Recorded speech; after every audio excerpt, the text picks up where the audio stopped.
Mtu ambaye anaenda vizuri na Mungu ako na power ya kusimama mbele ya adui yake.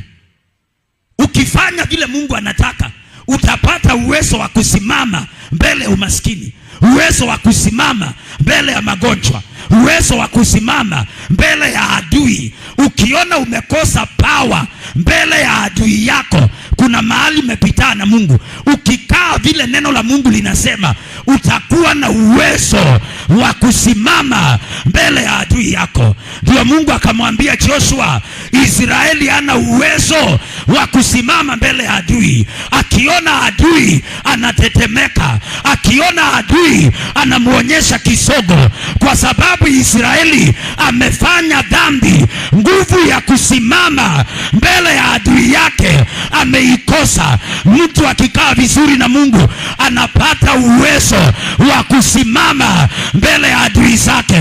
Naomba ukae vizuri na Jehova, na Bwana akupe uwezo wa kusimama mbele ya